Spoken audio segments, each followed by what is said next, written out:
Hello, everybody. Welcome to this week's edition of the CRUBCAST, your weekly dose of controlled chaos here in podcast form, the podcast where everything consistently, every week, it always gets worse. My name's Kevin. I'm here with two of my fellow co-crubbers, the two sexiest co-crubbers currently this week because they're here with me. I have Chris here. Hi, Chris. Hi, that's me. And I have Sean. Hello, Sean. Hi, I didn't know that I was considered sexy. Thank you. Yeah, you're incredibly sexy this week only because you're with us on this episode of the wonderful CRUBCAST. Make sure to like the video if you're listening on the video page. If you're listening in the audio realm, leave us a nice little review. Those do help us grow. And I'm going to get those plugs out of the way now because we don't know what we're going to talk about today. This is our first Random Thoughts podcast. We've done it a long time. Yeah, if you were like, oh, I'll give these guys a 5, too late. Now that you've heard this, you're like, oh, that might have made it a 4, too late. You can't take it back. So, no takesy backsies. It's been a bit of a busy week for us just in terms of life. You know, nothing really like newsworthy for us has happened.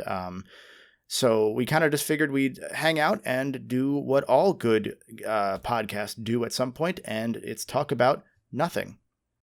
All right, so about this bear fight thing, like if there were like 100 Seans and one bear, right? Now the question is, are we all going, at once, or is it one-on-one? Like one Sean goes up, then the next Sean, because I think feel like if you're going one-on-one, like that's weird. I feel like you want to run a train on the bear, fighting-wise, not sexually. I mean, if there's 100 Seans, I think eventually it would get to that point. What? Because are you threatening to have sex with a bear if there are 100 of you? I'm just saying, if there was 100 of us in a room, one of us is going to get turned on enough. Why do these keep coming up? Like, it reminds me of that brief, 2012 period where it was like, what does this audio say? Is the dress blue? Oh, that. Like, I feel like there's always a consistent, okay, who would win? Every Pokemon or a billion lions, 100 bears or a person? Like, did podcasts cause this era? Are we the problem? We've always been the problem. Just now we have audio form of it. Yeah, systemically, are we the problem? I guess because personally, we are in fact the problem. Yeah, we are always the problem. Yeah, I'm agreeing with you. I haven't denied that once. I know that I'm an issue. I'm just hammering it in. I'm just making sure that the audience, our wonderful audience who gave us 5 stars, knows that it's always our fault. You can always blame us for anything, and we will accept blame. Not legally, personally, but not legally. Yeah. It'll give me a reason to cry at 2 a.m. this time. What usually you I do it at 3. Not know, dear listener, besides the fact that Sean cries an hour earlier sometimes than he usually does, is that we have a list that we made day one and have continued to add to of potential topics and people who are interested in that topic to, schedule our podcasts around and kind of plan ahead because we are, believe it or not, professionals. And beautiful. I forgot we had this list. So did I, actually. I spent time putting things on there. Did you actually? I think I added to it a few weeks ago, but I never think of it when I'm like, oh, what should we talk about? I just kind of sit in silence. It's so good that it's called the CRUBCAST topic list, and you don't think about it when we're trying to think of topics for our podcast. So there are a couple here that I figured are not actually worth being a full episode discussion, but are for some reason listed here, such as, anecdotally, we can tell stories. Were you ever a console warrior? And if so, why? Gosh. Ooh, I think this one was my idea. I think it was. Do you want to go first, Chris? Yeah. I put it out there because I don't think that's ever been me. But I find people who are of that persuasion fascinating. I get wanting the thing you bought to exist, get games, be useful, right? Societally, I understand not wanting there to be some element of shame to your multi-$100 investment, right? But I don't understand. There's degrees, right? I'm talking like the person who sun up to sundown is on XD everything at Blaze Your Glory in the year of our Lord 2025. Out there for the PlayStation or the Xbox fighting that war. That's where I'm like, what are you doing with your time right now? You could be playing the games for one thing. That'd be a start. Unless you're a fan of the console that I don't like, in which case it has no games. That's true. You got to do something in between the 8 Xbox games that came out in the last 3 weeks, right? I mean, they've been cooking. We've had a good run for them for the first time in a long time, and that's been very nice. Yeah. I can't speak to most of those games because I haven't had time to play them. One day. Yep. But we're not going to mention any of them by name because this might be a different 8-week period than the one you're thinking of. Because who knows when this will come out relative to when we record these. Because we do record these live on Twitch at twitch.tv/crub_official every Tuesday at around 6:30 p.m. We start our pre-show. If you want to hang out for the pre-show, help influence episodes like this, have some fun, talk some crap with us, the usual, you can check out that at the Twitch. Well, just for reference, we are recording this August 2023, so yeah, it's been kind of good lately. It's like that episode of our Pokemon podcast where I named the exact date and time, which is going to be funny if we go public with those podcasts down the road. We're recording this on August 15th, 2024 at 4:05 p.m. and 32 seconds. That's crazy, man. Yeah. They just fixed Halo Infinite's Battle Pass. Like, it's really good now, actually. Oh that my just God. happened today. They announced Concord 2. Can't believe it. The first one's not even out yet. Microsoft announced Concord 2. It was really weird. They have a blue guy now. Sean, don't be ridiculous. That's too far. I'm not going to fall for that one. To go back to the question though, were you ever a console warrior? Sean, what about you? In a way, when I was younger, but it was more so like I was a console warrior for like Nintendo and Sony, and I just hated Xbox when it first came out. Like, I was like, this controller's stupid. I hate this thing. And I hated that thing. I still hate that Xbox controller, the first one. The Duke? Duke Nukem, piss off. And then, like, the 360 came out, and I was still like... I might be into that. Anyway, the 360 came out, and, like, I still, like, had that animosity, but then, like, you can't be the only person in your friend group that doesn't play Halo. You just can't. And then I played Halo. Yeah, and then I was like, oh, okay, fine, I'll come over to the sleepover. Okay, we have Halo on. And then it was like that Danny DeVito. I get it now. I was stupid.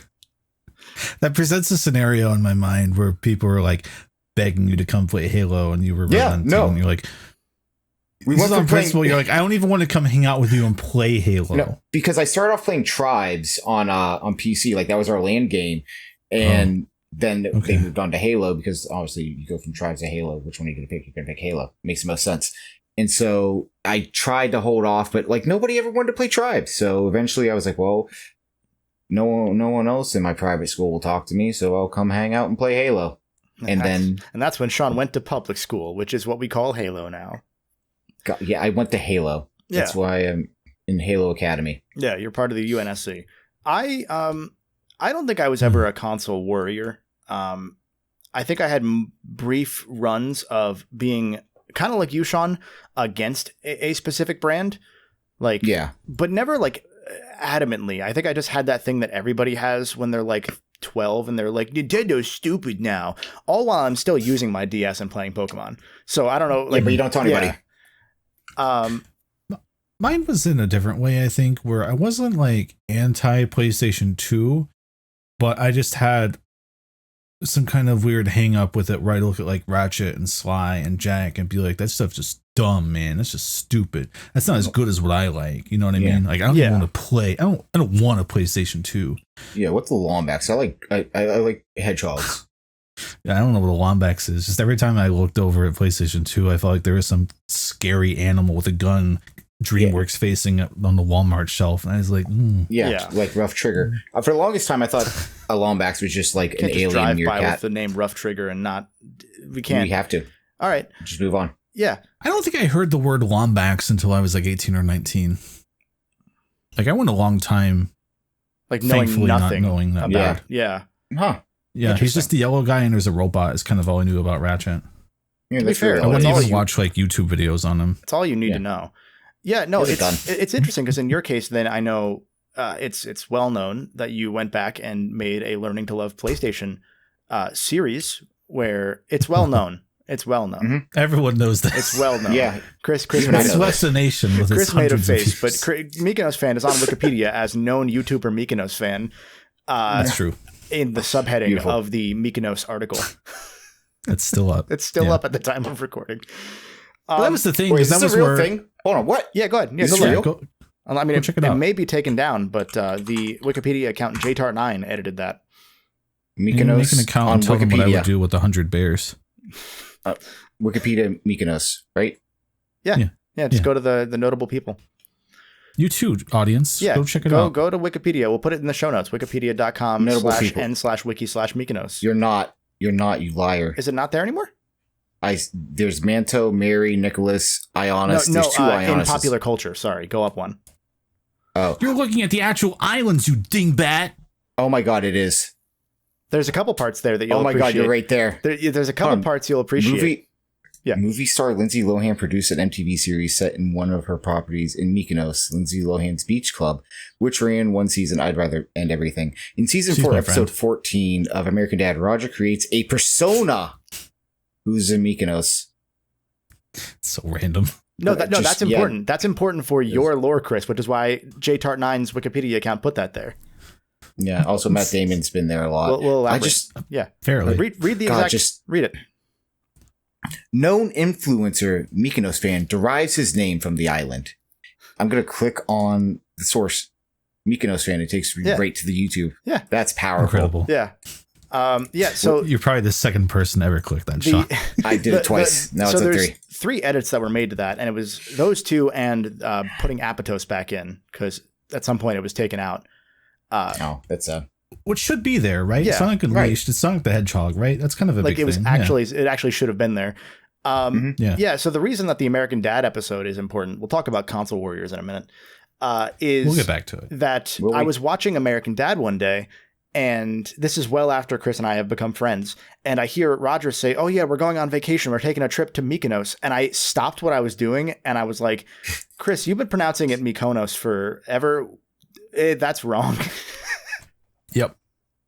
Wait, it's a common trend of mine. I found out because it happened before we recorded today. Also, of like, oh, I've never said this word out loud before. Yeah, huh. I mean that happens a lot. Pick something. That happens a lot. Like I've said before that I always read the word awry in books, and I didn't know that it was not pronounced Ari, even though I did know awry also existed and was a synonym for what I thought Ari was.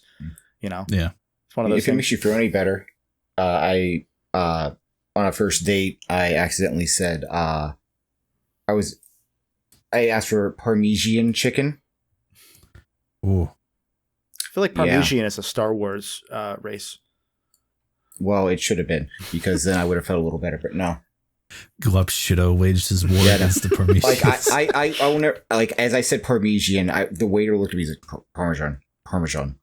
Oh, Parmesan, and I saw the soul go out of my date's eye, just like, oh no, this isn't working. Yeah. I'm not gonna lie though. It doesn't sound wrong at the same time. Parmesan? No. And I've said it ever since, every now and then. It's worse because British people pronounce it Parmesan. Well, no, they don't. No, like that. I mean, not like by and large necessarily, but like common enough that I've heard several British people pronounce it that way. So I'm assuming like Tarzan's cousin. We got Tarzan and Parmesan. Dude, Parmesan from Elder Scrolls. I don't know. I never follow up there. But yeah, as far I don't know, Brian. Yeah, as far as the console warrior topic goes, like I said, like it was just one of those, like I was anti Nintendo briefly, but it was just like how everyone goes through that phase. Like that's the reason Sega took off. It's the reason PlayStation took off. It's the reason, like all these brands take off is because at some point Nintendo's family friendly image leads to that, kids growing up and not liking the things that they liked before or pretending not to like them because it's no longer cool, Sometimes it's even the environment. I remember when Pokemon Mystery Dungeon Blue Rescue Team came out. I was pretty excited for it. And I went and bought it with my own money. And I just remember my dad being like, "You still playing Pokemon?" Yeah. I was like, I'm 12. What? Yeah. Yeah. So that was a interesting start to that game. Yeah. But like, it's funky because I've always been like relatively in touch with like all of the major systems, major manufacturers at any given point. Like, apparently the first game I ever played was Sonic 1 on the Genesis when I was in diapers. I don't remember that. I'm still in diapers. Beyond that, like I didn't have a PSP, so I always had a Nintendo handheld. And then like I was an N64 to PS2 kid, PS2 to Xbox 360 kid, because Halo like changed my life at the time, because I was like, oh my God, games could be good. And there was no good game before then. There was not a single good game before Halo 3. That's why they call it Halo 3. God. Yeah, no, I just it's like moments of, I think, things that everyone falls into during those like formative years where they, and sometimes nowadays more so, they make what they like more of their personality than they should, you know? So like you have the people that would staunchly defend the Wii U. Yeah. Pour one out. Yeah. I thought you were going to keep going. No, I should have been. I should have been one of those copers. But even when I was with that thing, like I was talking about on our Wii U episode a while back, right? It's just like, yeah, I don't know how you can defend that one too much. It's. I'm trying to think of the comparison. It's like there's something, I can't think of what it is. There's something that we as a group, as Crub, enjoy that we know is actively bad, and we just laugh at it as it develops or goes on. And I can't think about what it is, but it's Concord. Like, well, I mean, Concord too. Yeah, Concord. Yeah, Concord. Not all of us like Concord. This is what came to mind. Yeah, no, Concord's a good We example. did enjoy playing it. I remember we did enjoy playing it once. And then it was fine. Kind of ended. It was a fine, shitty Overwatch. What is Best game ever? Only game. Scream. Only game. Yeah. It's Halo 3 too. But yeah, as far well, let me take the question and extrapolate beyond the idea of console warrior. Were you ever a franchise warrior? I know for a long time I didn't like the idea of Jack because I was like, they look dumb, Ratchet's better. And then I played Jack and I was like, actually, I was right. But that's besides the point. But like, did you have an anti-Mario phase, Chris, when you were super in the Sonic sauce and everyone was dunking on Sonic? I was kind of always like that. Not even because I knew there was a Sonic Mario thing. My first Mario was Super Mario Brothers as like a young child, but like my first 3D Mario was Sunshine. And I was like, oh, this is kind of neat, but it's really frustrating. And I don't know if I like it that much, but it's fun to be in the world. Then when Galaxy came out, I just had part of where the Learning to Love PlayStation talk was going is that I just have a weird automatic shut off response to things sometimes where I just staunchly have no reason why, but I'm just like, I do not want to engage with that. I don't want it. I can't explain it. Just not doing it. Sly, Ratchet, Mario Galaxy, Jack and Dexter, which was correct. I'm just like, nope. So that was me being like, okay, let's give these things a chance and going, oh, I do like this. I was being stupid. Yeah. Illogical. Baseless. Yeah. And that's a running theme in my life. So yeah, I did eventually play Mario Galaxy and I'm like, oh, this game is pretty good. Like everyone said, huh, weird. All right. Like franchise, like rooting in and digging in as a fan of the thing and not wanting to do a thing because of the other team. Like, I can't think of one for me because, like, even with, like I didn't like Smash for a long time because the only time I played Smash was at friends' houses and they would either do items off Final Destination and I'd sit there like, okay, I'm Jigglypuff, what do I do? Like, or whatever it is. Like, I never learned how to play because it's usually, you know, it's a party game, but they play it like a fighting game. And so at some point, like, I started to get the vibe for it because I said to my friends, like, hey, can we turn items on and play on dumb stages so that I can have fun too? And they said, yeah, they were cool. And that gave me the chance to win some games and learn in real time thanks to the chaos rather than getting knocked out immediately. And that, you know, that got me into Smash enough to like start trying to learn and like playing it. And that in turn was why I was eventually excited for PlayStation All-Stars. Because when it was first announced, I was like, oh, that's dumb. And then they announced like Ratchet and Nathan Drake, and I'm like, all right, I'm cool. I'm in. Set. Yeah, that makes sense. Yeah.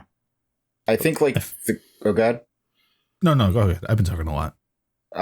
Like the one that I can think of immediately is with Sly Cooper. Like I just in the past year played the first Sly Cooper for the first time ever. And when I was younger, I was very much like I would always go hang out with my one best friend and we'd always play Metal Gear Solid. And, you know, it's a stealth game and what have you. So when I saw Sly Cooper was coming out, I'm like, well, I'm getting the best of that in Metal Gear Solid. I don't want like the baby version of that. I don't want to play a stealth game where I'm a raccoon. No, I want to play like characters with raccoon names. Like this name, yeah, gosh. But so like, I kind of just didn't want to play that because I felt like it was just like a baby version of it. And, you know, I wouldn't say I was against Sly Cooper, but I was just like, yeah, I don't want to play it. I'm playing Metal Gear Solid. I'm going to kill that person. I'm going to cry about it later. I never cried during, that's a lie. Anyway, but I think the other, okay. Were you fake crying last time that we... The last time, yeah. But the closest thing I think that I've come to defending something like that isn't a game. It was Dragon Ball Z. Oh, I was very much like one of those like, oh, their anime's stupid. I don't care. They can't beat Goku. I was that person. I was legitimately that person. I was like, what could Naruto Uzumaki even do in a fight against Goku? He would just be obliterated. He's gonna say words. Anime. Even if you beat Goku, he'll just get stronger. Yeah, freaking Krillin could kick his ass, which he could. But that's besides the point. But I was very much like one of those, and that kind of also led into I did that, and I also was a little bit of a metal elitist for a little bit as well, which is very much like that's not real metal. That's like very anti-metal nowadays, which is interesting. Like the metal community has gotten, I feel better. From the outside looking in, a lot more accepting. I'm sure there are fringes, obviously. There are certain like groups that you're like, oh, okay, you're going to listen to them over there. I'm going to be over here. And that's that. I mean, yeah, I think you could say that for any genre of music, but I think metal is like the most inviting, but also the most like, hey, if we tell you not to go near those people, don't go near them. Period. Yeah. Whether they're going to yell at you for, you know, existing, or if they're going to yell at you for liking anything that's not the band that's playing right now. To the end of what you said a bit ago, I was in the same boat, and I not still am, but I've never gotten into Metal Gear to a significant degree. I've played a lot of one, you know, I don't remember exactly how far, but I want to say I was like halfway through one at least. And I enjoyed it. I've played a chunk of 5 because that was on PS Plus, so I had to when I still did those videos. I've played all of Revengeance because I have half a script that I may get back to one day called Metal Gear Virgin Starts with Revengeance, where I would pretend that I don't know anything about Metal Gear and just go through and be like, why are they talking about Tom Brady and the Patriots so much? Stuff like that. I hate that. Just a fun little, you know, dumb video. Yeah. But otherwise, I've just never had a particular urge to play Metal Gear. And it's funny because I love Death Stranding. So it's a weird one. No follow-up thought to that. It's like I would never like punched against it or anything. It's just like there's a lot of, as a PS2 kid, there's a lot of PS2 games I didn't really play. You know, I mean, there were hundreds of PS2 games, so you know it's understandable. Well, yeah. But even like out of the iconic, like the best ones, I didn't play Final Fantasy X until after Legend of Dragoon came to PS3 in 2013, because I played Dragoon purely out of how dare you cancel the PlayStation All-Stars character, and I bought the game and fell in love with the game. And that was like, as far as I can recall, the first RPG outside of Pokemon that I really like stuck with to a significant degree. And that got me into Final Fantasy X, etc. That feels like where I'd say I was maybe most applicable to the like wounded fan kind of thing, because I wound up liking a lot of things that people would make fun of or insult. Right? Sonic. Being a Sonic fan on the internet in the 2000s was just asking to be bullied at a point. Yeah. If you were in your insular Sonic fan community, great. You'd look out. Every game site's shitting on Sonic. Everyone over the age of 17 shitting on Sonic, and probably rightfully so at points, right? But it just makes you like entrenched and be like, no, man, I'm going to get Sonic into Black Knight day 1, bro. No, it's fine that I hit credits in 2 hours and only kind of enjoyed it. It's fine, bro. Oh, you talking like about Digimon? You know, Digimon's the worst Pokemon, so that got you made fun of, right? Legend of Dragoon was the Final Fantasy knockoff, so if you like that, you're an idiot, and it's the worst game on the PS1. Dumb. Sometimes when you try to find people talking about it. It's weird now, because like you would think because there's only like 2 websites anymore that it would be like worse with that, but the death of the traditional forum and those like sub communities almost to me has made it, this is my point of view, and it might be skewed because, you know, we're adults now. it's almost made it like easier to be a fan of mid things. Like if you're a fan of like, and I'm not calling Sonic mid anymore necessarily, but you know, even the best Sonic games currently get like, yeah, it's pretty good as far as like scores go. So even when you get like a mid Sonic, it's like, oh yeah, that wasn't bad. You know, it's not like, like Forces got reamed because it was still in that Sonic. Like, I don't know. I think the last handful of years have changed how discourse has gone, mostly for the worse, but because people are focusing on the people that were the worst kind of person are now focused on specifically one witch to hunt at a time. And that means that everything else kind of flies under the radar and gets to do its own thing, with people being like, yeah, good that you like that. Or I didn't like that. Pulling everyone together onto the same 4 sites also, right? You go to YouTube and you could find like a 2-hour deconstruction of Sonic Forces from some guy that's like, this is my favorite Sonic game ever. And you can just bask in that glow for a bit. You go on Twitter and you can find people debating all day about Sonic's quill length, right? You can find your people. Whereas like 20 years ago, you'd go to like Gerald's Gaming Forum.proboards.com or something, and there'd just be one guy who sucked and posted all day and dominated the entire thread. And he'd be like, no, you're a stupid idiot for liking that, you stupid idiot. And it just felt like that was the world. And he'd be like, I guess I'm just not going to talk about what I like then, because that was very personal. There's a funny thing that Chris and I did yesterday at the time of recording, where which was bully Sean. Which was bully Sean. Even there. We were setting up the Crub Steam group and Steam Curator stuff. Link to those will be in the show notes. And that's not necessarily a plug, but we thought, oh, it's easy to, you know, drop quick reviews of things. It shows up on the sidebar of a game you're looking at. So if you see, you know, you're a fan of Crub and you see one of us reviewed it, like, it might help you decide. And you do that. So we were going through and reviewing games on our Steam library, and I was playing this. I'm not going to say the game because I don't want to bully the person who reviewed this game, but it's like an indie game. And there's a negative review from somebody who has 70 hours in the game and a 12 paragraph like a 1 essay. to 2 hour game. Yeah, it's like very short game. And they have 70 hours in this game. And they're talking about how the developer ignores all advice and how they put time in to make spreadsheets of all the problems and all this stuff. God. And I saw that, and I just wrote my first Steam review, which I have deleted because I just wanted to do it for the funny, which was important context. The guy who reviewed it was like, oh, you know, all the good reviews are from people who only played when it was in early access or only played less than 2 hours, so they don't know what they're talking about. So then you would see a review from somebody else, me, with like 0.3 hours of gameplay that just says, yeah, that other guy said, that other guy's dumb, and that's it. Just positive review. What that guy said was stupid. And that's all. It just, you reminded me of that because like that person had a review history where they were just incessantly negative on all their reviews. They put 300 hours of something and type like 9 paragraphs about how it's the worst thing ever. And I'm like, all right, why'd you play 300 hours then? Yeah. No, he had it in the background as he was typing these 9 paragraphs. And then they liked Balan Wonderworld. There's no way. It would narrow this person down too much to say their hour count, but I was speechless. And if they said it sucks, but I like it anyway, which is what we're kind of talking about right now. Yeah. But they were like, no, other people are wrong. And this is incredible. And I was like, whoa. Yeah. Okay. Yeah.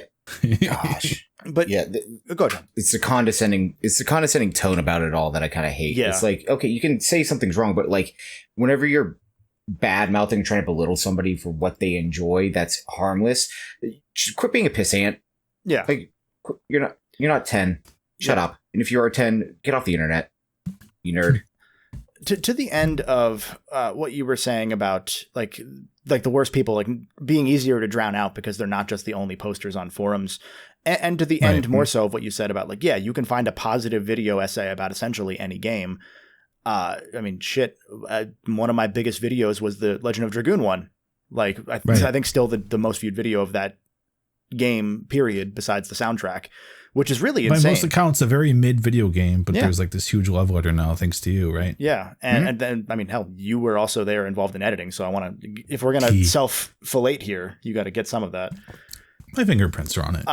But no, it's like that's exactly one where it's like, yeah, you know, people at the time dunked on this game, or you know, I've been writing about and finishing up my script on Ape Escape, finally at last, after, having to tweak it again and again. And that was one of those where it's people want another Ape Escape. And I understand that. The other thing that I understand is that the same thing that people are missing now is what made Ape Escape not successful after the first game. Like that specific thing that they wanted out of Ape Escape 1 is impossible to replicate, even if you make a new Ape Escape, because it's made by... Ape Escape was made by people who had never made a game before. It was like the truest of indie projects funded by, a multi-billion-dollar corporation. But the moment that they finished that game, even the ones that did stay to work on 2, they know how to make games better now. So by default, trying to make Ape Escape a better video game by accepted standards makes it less Ape Escape. That makes sense. At least as far as the charm of 1. Sorry, Sean. Yeah, and also like the thing that I've also had to kind of like come to realization is sometimes like we say we want something, but do we really want it? Like I always look at like Ukulele. Ukulele delivered on everything that it said, but also it's a Nintendo 64 game released in 2000, whatever it was, or what's it called? What's the other one I'm thinking of? Last Guardian. Love The Last Guardian. I enjoy it, but it's very much a PS2 game on a PS4. Yeah. And again, it's one of those like, you wanted it, you got it, but like, at what cost? Nostalgia. Yeah. And it's one of those things like nostalgia, clouds your Shenmue vision. 3. And it's also Shenmue 3 is a good example. Yeah. They just straight up made Shenmue 3 as if it came out in 2005, and holy shit. Now, granted, I will say, even with all that said, I still want Mega Man Legends 3. Let it happen. Give me a PS1 game of Mega Man Legends 3. I don't care. I will. You have to John Capcom. I'll suck them off. I don't care. It's also worth noting that all those games are from actually this era of games that we're talking about as we unified on a handful of websites, that those are by the original designers more so than by people that are inspired by those games. Like we've seen a lot of revivals and love letters that have been very, very strong in recent years. Crash 4, for all its difficulty, is an incredible Crash 4. It's just that the people involved took what people on forums wanted 20 years ago too seriously, where they were like, I want a hard Crash game. Well, now you have one. Boom. It's interesting. Yeah. Yeah. Like I'm looking through my Steam library just for, like an idea of what we're talking about. Made in different conditions, right? But like the most obvious glaring thing to me is like Sonic Superstars has the guy who drew Sonic and Eggman like heading up production on that game, right? It's all right. And I scroll down and there's Sonic Mania made by a bunch of people who were shit posting on Sonic forums, and it's like a way better game, frankly. Right? Sometimes it shakes out that way. I think I had forgotten where I wanted to go with what you had said, Sean, about people say they want things and then don't necessarily know what that means, or aren't don't know, but aren't fully aware of what they're asking for when fully. You were going to call them out and say they wanted the feeling of when life felt good and not so much the specific game again. No one's allowed to take this out of context. I will. Jim Ryan was right about one thing. Don't say the Gran Turismo thing. And it's the Gran Turismo thing. Because in the context of what he is talking about, he was saying no one wants to go back generally and play Gran Turismo 1 again. So we're not going to resecure the licenses for these games that look good for the time, but look old now. We have the data that shows that people that love these classic games and want them back will buy them, play them for 15 minutes, and then never again. Yeah. It doesn't mean that you shouldn't bring those games forward. In Gran Turismo's case, again, I understand it because licenses are involved, and that's why you don't do that. And he said it in a condescending way, so that's why he's also wrong. But in the context of what he's saying, like, how many people bought Ape Escape 1 on PS4 or 5 and played it for 5 minutes? Yeah. Most. I still haven't beaten it. Yeah. I've platinumed it. I've beaten it twice. I've beaten it 4 times, technically, because I also played on the loose all the way through. 24.6% of players did not catch the first monkey in Ape Escape. So 70% of players booted the game up and then never did anything besides, man, I love Ape Escape. Let me go to the title screen and then go back to Fortnite. Right. For the PS5 version, maybe PS4 or whatever's higher, right? There's all these weird splits now on PlayStation, but which is still, I hate. Yeah. And, a quarter people. And this doesn't mean that you shouldn't bring these games forward, but now you can maybe understand why there's sometimes less effort or why Nintendo made it a subscription now. You know, like there are reasons for those decisions, and it's a lot of it is based on there not being as many people that are truly committed to the thing they say they want, because you can say something, but once you have the actual option in real life, it's different. You know, you can't judge your intentions before the situation presents itself, because you'll always make yourself more favorable. You know, the Jim Ryan thing is such a fascinating thing to me, because that was very much a moment where he spoke off the cuff as kind of a human being and not an executive or whatever position he held at that specific point in time. Yeah. Because like the nice way to package that would be like, oh, you know, we respect our legacy, but there are costs in bringing these games forward. And sometimes the player base just isn't there. So we want to respect the sentiment, but find some way to navigate that. Right. That would have been the media trained way to say it. But he's just like, no. And then that became the entire character of that man to so many people still to this day. Yeah. People, he's not there anymore, and people are like, oh, Jim Ryan, right? And I'm like, right. I get that he kind of attacked the sentiment, which he shouldn't have done. I'm not saying anything about that, but just so fascinating how one sentence can alter the perception of a guy and the entire company to a point. Because it wasn't just Jim Ryan that said that. It was like people were like, well, that's just how PlayStation feels. Maybe, but that same example of one sentence affecting someone and history forever has happened in more important contexts than video games. You know, Hitler. Jesus Christ. Oh, you say video games are more important, Kevin? Huh. More important than Hitler? Time-stamped. Oh, God. No, I'm not. No, I was just saying, like, I don't know what he's talking about, so I'm just going to say Hitler. General political climate comments. Oh. Hitler, like you'd say one thing that's not super media trained and you're destroyed for it forever. And then if you say something that is media trained, you're fake. Because like, to be clear, I think that statement sucks. I think in the ideal world, it's every game that can be available is available because it should be there for the sake of art, history, accessibility. But I get it. It's also tough. There's shit I wake up and I'm like, I should do this today, and I don't do it. Now I'm a human being. Yeah, it's tough because this is just the PlayStation side of it from a pseudo historian standpoint. The general PlayStation audience doesn't exist. Like the audience that we think of that is a PlayStation fan does not really exist that much. There are millions of people that bought, you know, Crash Bandicoot and Spyro and Parappa. Not Parappa. Parappa sold like a few 100,000 copies. But, you know, we think of Parappa as iconic because it was on demo discs, and that's where most people absorbed Parappa. Yeah. Those people, by and large, would have actually, jumped to the PS2 and then maybe played a Ratchet or a Jack or a Sly or a, you know, let's say Okami or whatever. Most of those people went to Halo.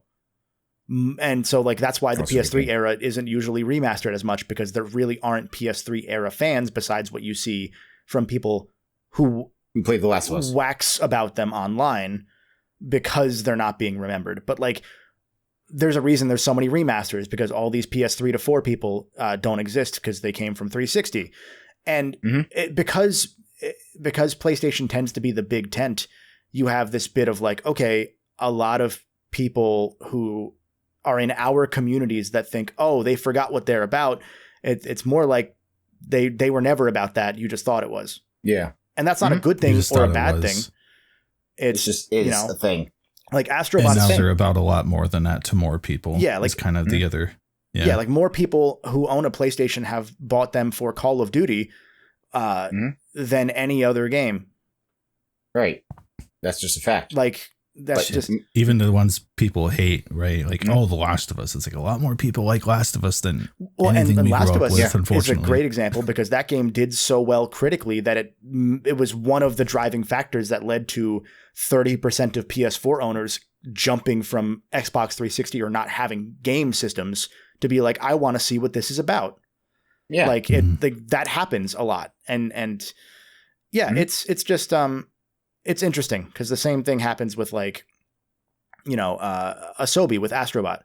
The way Astrobot turned out and everyone said, oh, this is what they should be doing. And it's like, I mean, I agree because I like that stuff. Yeah. But also. And they should make smaller games with smaller teams. And the thing is, from what we hear, they are. It's just that it takes a long time to see those results because even if you start now, it's 3 years, 4 years away, or 2 years maybe.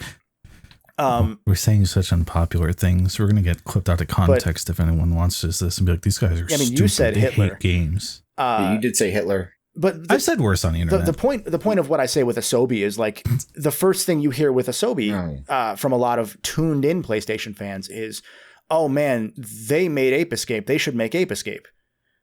More people who worked on Astrobot worked on Tears of the Kingdom than Ape Escape. Oh, they should make another Zelda. More people, I think it was like 45%. I looked at the credits because I was curious at a point. I think it's 45% of people that worked on Astrobot have never worked on a game prior or only worked on Astro's Playroom prior. Like there are, I think, one or two people that worked on Ape Escape that worked on Astro.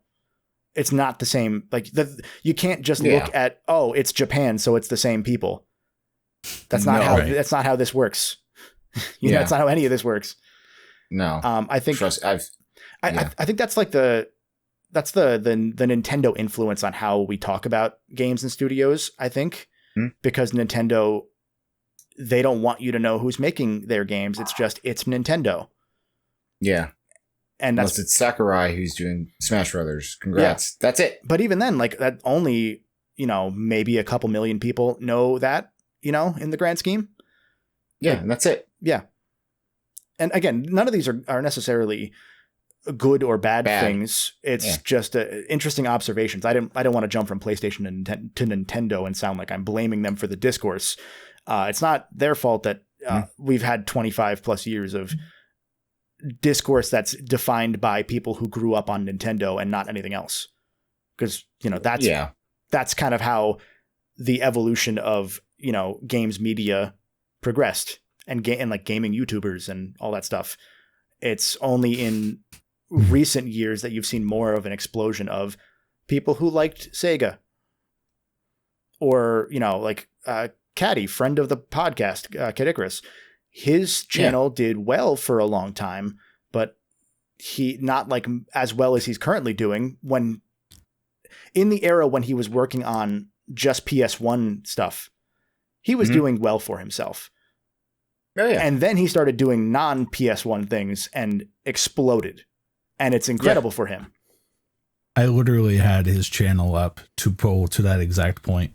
Yeah. God, mind twins meld again. I was looking at his old videos. Yeah. I think that also kind of like goes into like finding your niche and, talking about what you enjoy and what have you, but then you like branch out of that. It's like you found your foundation, you talk about what you enjoy, you find those same like-minded people, but then it's like, oh, I'm going to branch out into this. And then somebody who's like watching their YouTube videos is like, I never gave that a shot. I'll end up doing that. That's actually, Kevin, you're a big reason why I even played Sonic Adventure for the first time ever, because I never did. I never even wanted to. And then I'm like, okay, what is this game even about?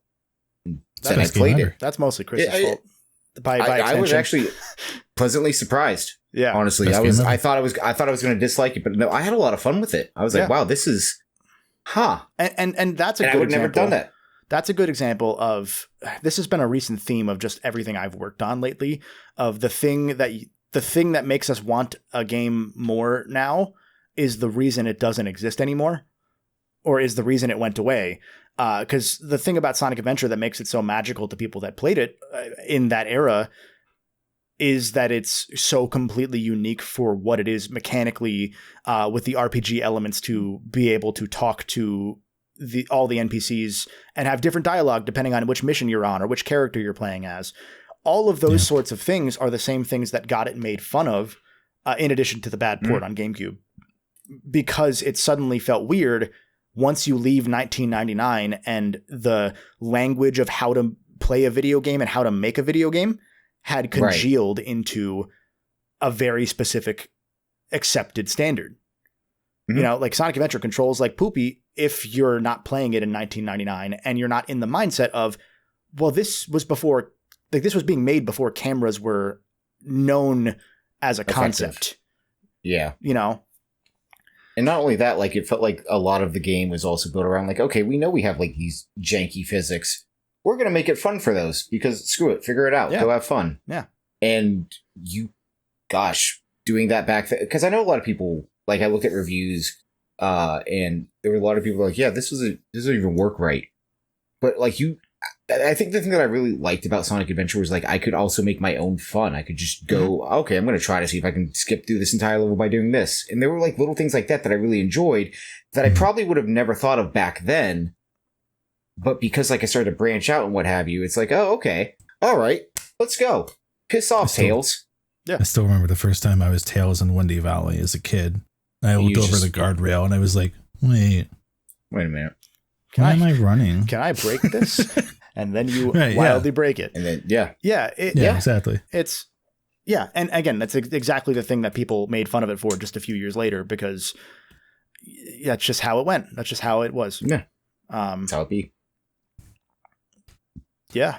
And then imagine trying to do that again in current year. I haven't played Sonic Adventure 2, so I don't know. Gosh, I just imagine making Sonic Adventure 1 remake in 2020. I hope for Sonic fans who want this that I'm wrong, but I am still of the opinion that they shouldn't, and I don't believe will, ever do either a true Sonic Adventure 3 or a Sonic Adventure 1 or 2 remake, because the things that people love about those games at a fundamental level would have to be changed to some degree, and that would immediately change it for the people that want that game or that remake. Yeah. And it just becomes like it's a losing proposition. I think it's the right call to change those things because you're introducing it to a wildly younger, newer audience that is more likely to have learned about Sonic from the movie or Roblox than from any game. Like that hurt. I mean, that just more people have played the Roblox Sonic than I think any other Sonic game besides maybe the apps. And that's where you run into an interesting risk if you are that decision maker, right? Because you're making the right choice. You're making it more palatable for more people. But the reception of that when it launches is going to be people like me being like, man, I don't know. Like Sonic's the wrong shade of blue. I don't think these remixes are as good. I don't think they capture like the people in the hub world. It's just going to be like, why is Hamburger Man different? Why is Hamburger Man different? Why can't I pick him up anymore? Why can't I throw him into the ocean? Yeah. Right. It's going to be all these little things no one thinks about. That sets the mood of that game for a year or two until the people who played it and find something to appreciate in it are like, I had a good time. Here's my 3-hour breakdown. And then maybe the conversation changes. But weathering that storm for that first year or two. I'm glad we're at the point of the discourse evolution that you have that 3 years later things get to that point where someone will make that video, because for a long time it was almost the opposite, where you had a game, it came out, people liked it, they don't think about why, and then a year later when the hype's died down, someone makes a video saying it's big poopy, and that gets a ton of views because all the people that didn't like a thing know every reason why they didn't, and all the people that did like it who maybe would want to come in and defend it are either looking at a YouTube video and saying I don't care about that, or they don't remember those things they liked, because when you like a thing, unless you are really in love with it, it sticks in your mind less than if you hate a thing. You know, I don't know. I think about Glover often. I know. Yeah, that makes sense. It's also a better time than like the early YouTube days where you'd get the opinion kind of cemented, and then more videos would just copy that video just because there were so few people, right? Yeah. Like I don't remember where I said it. I don't think it was Crub, but like I remember playing Ocarina of Time for the first time after years of YouTube. And I was like, man, Navi doesn't really talk that much.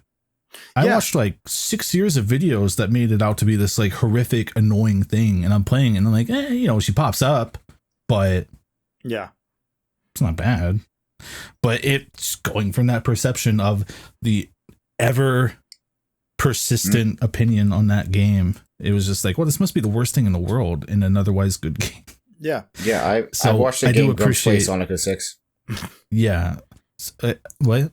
No, but I do appreciate that eventually I will see a video on my homepage. And even if I groan at the title, and see that it's like 8 hours long, I'm like, okay, that might change the discussion at least and make it interesting again. Or start the discussion, if nothing else, Yeah, exactly. Like, yeah, it's just, it's kind of relieving to be at that point, because just people, there's an echo chamber effect to some extent, where people will only engage with the stuff that comes from their algorithm that they do like, rather than, going and engaging with the counter opinion of a thing.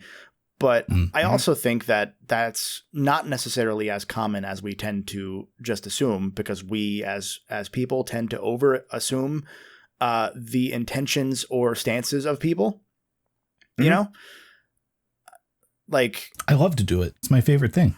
It's like black and white rather than any kind of nuance, no gray areas. Just like, oh no, you believe this? Bad. Yeah. Wrong. Like, incorrect. Not to go back to Ape Escape, but like that example, the people that are begging for Ape Escape because of 2 and 3 specifically, let's say, those people that you're seeing signal boost that sort of discussion are one of, I think, a total of 300,000 people combined that would have owned or played 2 or 3 that in English speaking, variants.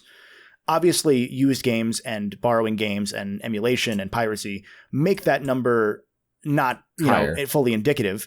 You can assume that, I think generally the assumption is whatever a game's sales are for retro games, you can assume 2 to 3 times as many people have actually played it.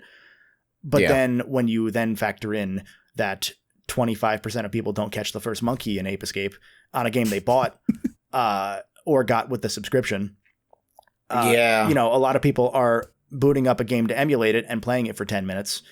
And then never sticking with it. So again, the amount of people that are begging for like, I want Ape Escape 3 to be the game that they base 4 off of or whatever.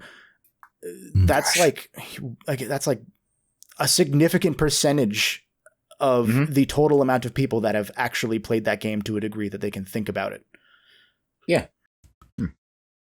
It's so anecdotal, but that just reminds me of in high school, one of my pet peeves was people who would get like an Android phone and then be like, yeah, man, I'm playing Pokemon on my phone, man. Yeah. And then like 5 minutes later, they would never play it again. Yep. I'm like, you have this power and you're not playing the whole game?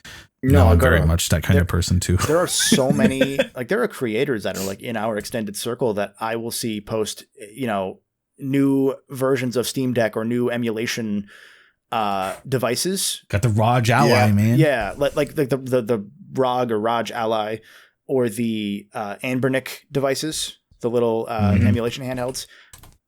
I'll see people like post multiple of them again and again and again, and I'm like, do you actually, like, I know you don't play those, like, besides for the video. Infinity stoning these, or what's going on? Like, and in some cases, they're probably getting them free as well for review.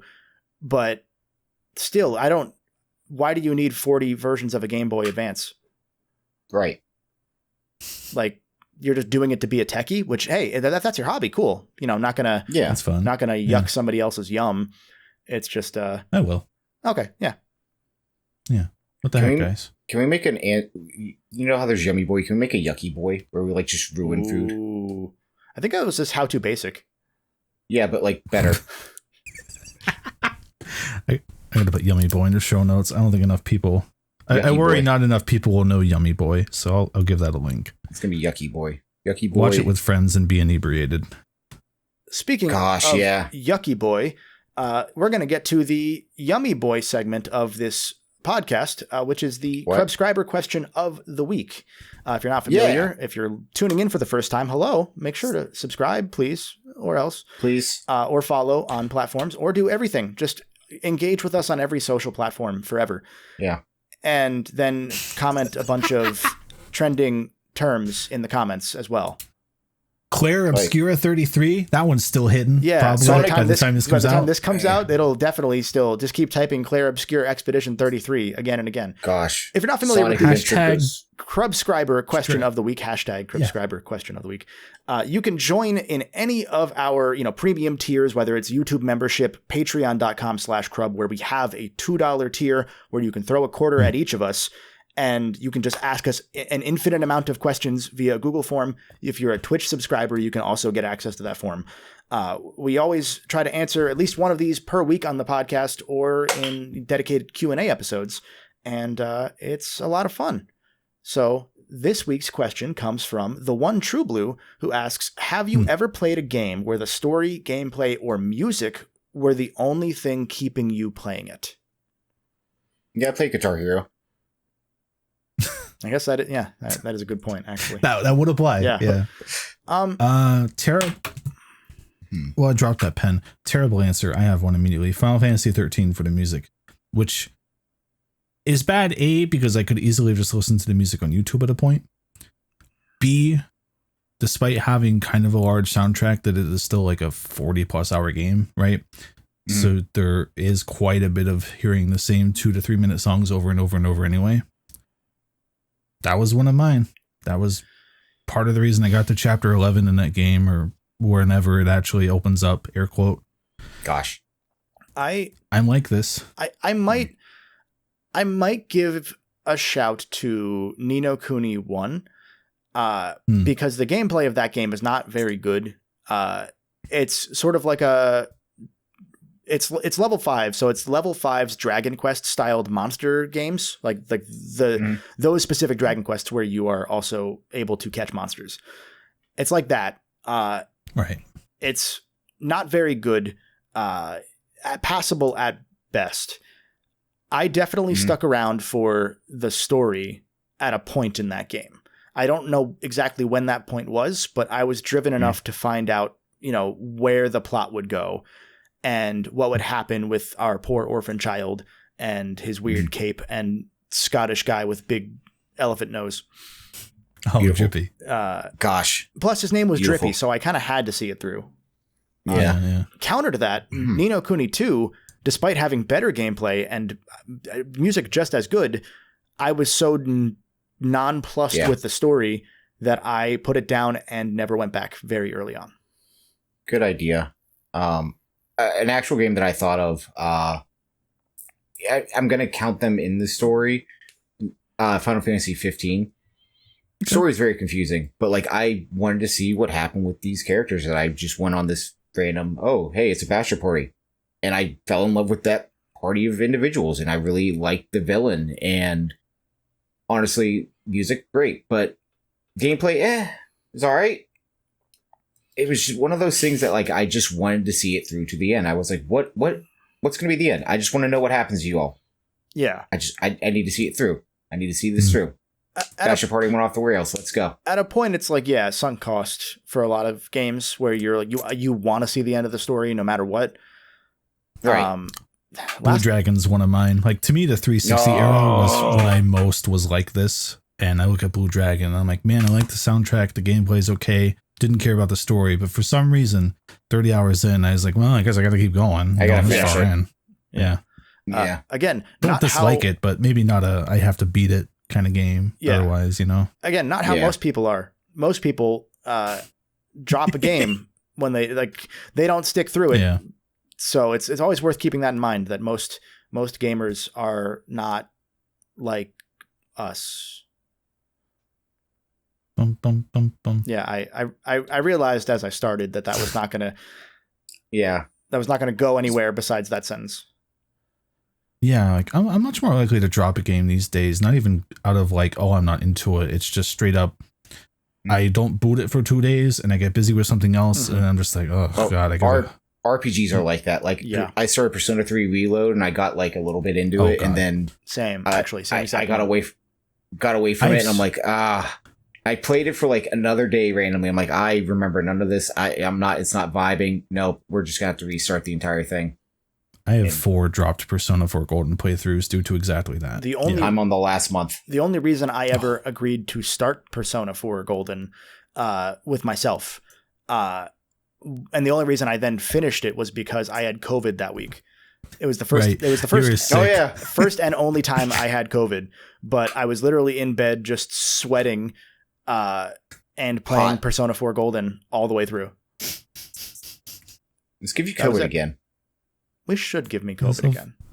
Yeah, I wonder what you play. you had COVID and we just hear from you and be like, yeah, I'm in Yukiko's dungeon or whatever. And I was like, you playing Persona? And you're like, yeah, I have COVID. And I was like, oh, okay. Yeah. Okay. That was it. Yeah. That's the reason. That's like when you would get sick and watch, Price is Right at 11 a.m. or Judge Judy. Yeah. Yeah. If you're Sean. And it's that vibe, but instead you're playing Persona. I think Judge you Judy should should only be play Persona. Persona when you're sick, actually. I think that feels correct.